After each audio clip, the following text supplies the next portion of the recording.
नमस्ते दोस्तों, आज मैं आपसे एक बहुत ही गहरा प्रश्न पूछना चाहती हूँ। मैं कौन हूँ? क्या मैं ये शरीर हूँ? क्या मैं सिर्फ नाम, पहचान या ये जीवन हूँ? या फिर मेरे भीतर कुछ और भी है? भागवत गीता इस प्रश्न का बहुत सुंदर और दिव्य उत्तर देती है।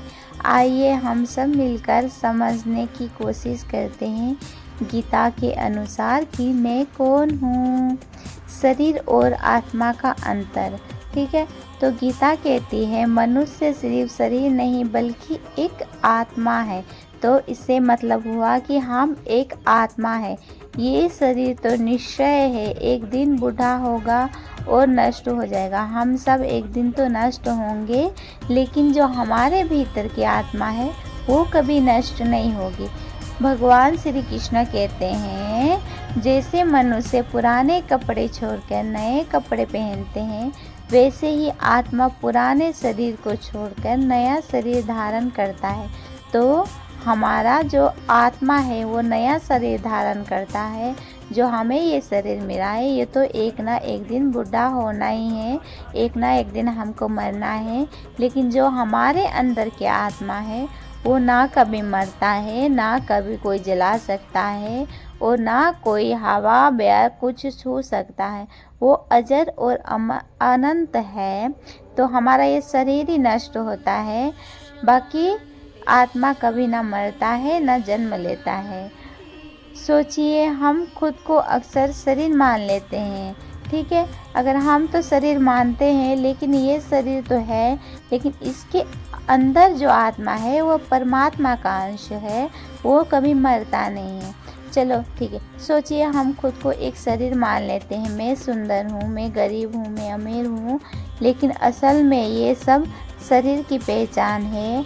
आत्मा ना तो बूढ़ी होती है, ना बीमार होती है, ना मरती है।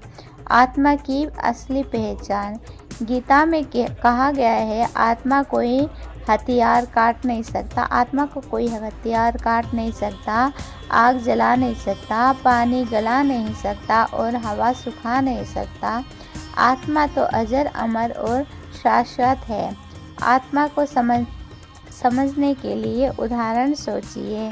जैसे अगर आप आत्मा को सोचते हैं तो उदाहरण सोचिए, जैसे सूरज से निकलने वाली किरणों सूरज से अलग नहीं होती, वैसे ही आत्मा भी भगवान से अलग नहीं होते।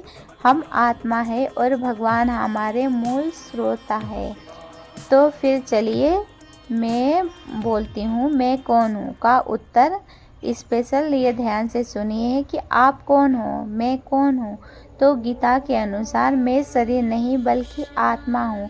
ये शरीर तो एक दिन नष्ट हो जाएगा, लेकिन आत्मा कभी नष्ट नहीं होता। तो गीता के अनुसार मैं एक आत्मा हूँ। आत्मा परमात्मा का अंश है। तो आत्मा परमात्मा का अंश है, ये कभी नष्ट नहीं होता। हमारी असली स्वरूप है शुद्ध आत्मा, जो भगवान से जुड़कर आनंदित रहता है। आज हम इस संसार में शरीर को सब कुछ मान बैठे हैं, इसलिए दुख, चिंता, तनाव में रहते हैं।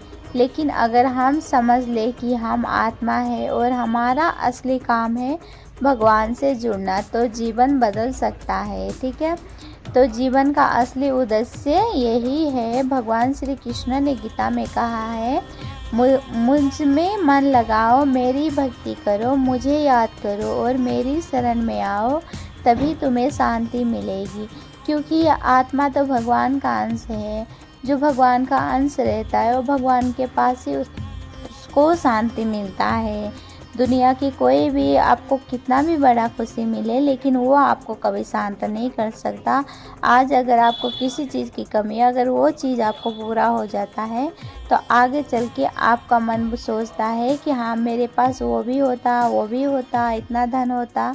आत्मा कभी समर्पण नहीं होता, वो भगवान के पास ही जाके संतुष्ट और शांत होता है। इसीलिए श्री कृष्ण कहते हैं, तुम मेरे शरण में आओ, मैं तुम्हें शांति दूंगा और मोक्ष मिलेगी, जो आपको ये भवसागर में दोबारा जन्म नहीं लेना पड़ेगा। चाहे आप कितने भी बड़े क्यों ना पापी हो, भगवान के शरण में अगर आके अपने भूल चूक माफ़ी किया तो हम उनके बच्चे हैं, वो हमें माफ़ आराम से कर सकते हैं। इसीलिए आप भगवान के शरण में जाना आपको बहुत अनिवार्य है। आत्मा का असली मकसद है परमात्मा को पाना। तो आत्मा की असली मकसद है परमात्मा को पाना। हमारा असली धर्म है भक्ति, सत्य, प्रेम और भगवान से जुड़ना। व्यवहारिक जीवन के उद्देश्य सोचिए, दिन भर हम सिर्फ शरीर के लिए सोचते हैं, अच्छा खाना, अच्छा पहनना, जैसे पैसा कमाना, मकान बनाना, लेकिन क्या कभी हमने आत्मा की भूख पूरी करने के बारे में सोचा है? तो क्या आपने सोचा है शरीर की भूख खाना है, लेकिन आत्मा की भूख है भगवान का नाम, भक्ति, प्रेम और शांति। तो दोस्तों, जब हम आत्मा की भूख को पूरी करते हैं तभी जीवन में संतुष्ट और सुखमय बनता है।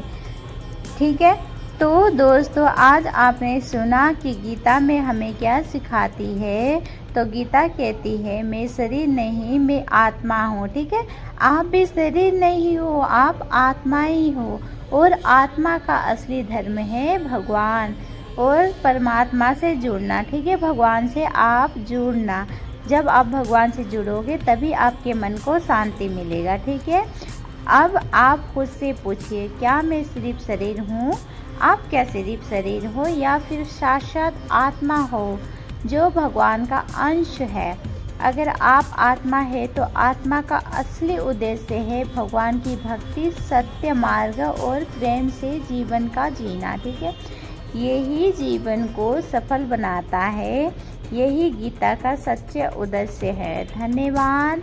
हरे कृष्णा, राधे राधे, जय श्री कृष्णा। अगर आपने भी आज आपको पता लगा हो कि हाँ आप असल में कौन हो, तो आज से ही अगर आप कुछ गलत करते हो, बेविचार चाहे कुछ भी करते हो, तो गलत रास्ता छोड़ के अगर भगवान के शरण में भी आते हो तो भगवान आपकी सारी जो भी दुख तकलीफ जितने भी कुछ है, तो भगवान आपको सब कुछ माफ़ करके अपने शरण में लेंगे। वो अपने बच्चों से कभी अलग नहीं होंगे। वो चाहते हैं कि हाँ अगर तुम दुनिया में भटक रहे हो तो हमें किसी भी चार चीज़ से कभी शांति नहीं मिल सकती। तो अगर आप भगवान से सच्चे दिल से जुड़ोगे तो आपको शांति मिलना अनिवार्य है। तो अगर आपने आज मेरी वीडियो से ये सीखा है कि आप असल में कौन हो, मैंने ये गीता सार से लिया है, एक एक टिप्स मैंने ध्यान से पढ़ने के बाद मैंने ये कहानी बनाया है। तो अगर आपको भी कहानी अच्छा लगे तो यही उद्देश्य आप अपने जीवन में उतार के देखना। नाम जप करना, चाहे आप कैसे भी हो, क्यों ना हो, चाहे जैसे भी हो। आजामिल जैसे पापी को, जिसने भगवान का नाम कभी ज़िंदगी में नहीं लिया था और उन्होंने अपना बेटे का नाम नारायण रखा था, जब उनका मृत्यु का टाइम आया तो उन्होंने अपने बेटे को बुलाया, लेकिन भगवान का नाम लास्ट में लेने से उनके सारे पाप नष्ट हो गए और वो भगवान धाम को चले गए। तो आपने भी जीवन में बहुत पाप किया होगा, सब करते हैं, कोई छोटा पाप करता है, कोई बड़ा पाप करता है, लेकिन आप भी सब कुछ भूल के अगर भगवान का नाम लेते हो, अगर वो परम पिता है, वो चाहे तो आपको कहीं से भी उठा के अपने सीधे चरणों में रख सकते हैं। तो आप बिल्कुल टेंशन मत करो कि आप कैसे हो, क्या नहीं हो। बस आप ये जानो कि आप एक भगवान के अंश हो और वो आत्मा अमर है। तो आप भगवान के अंश हो, वो आत्मा कभी मर नहीं सकता, वो एक शुद्ध आत्मा है। ये शरीर हमारा क्या है क्या नहीं है ये हम नहीं जानते, लेकिन अगर आप अंदर के आत्मा से भगवान को पुकारते हो, भगवान का नाम लेते हो, भगवान का नाम जप करते हो, भक्ति में रहते हो, तो भगवान ज़रूर आपको मोक्ष प्राप्त करेंगे और अपने श्री चरणों में हमेशा लगा के रखेंगे।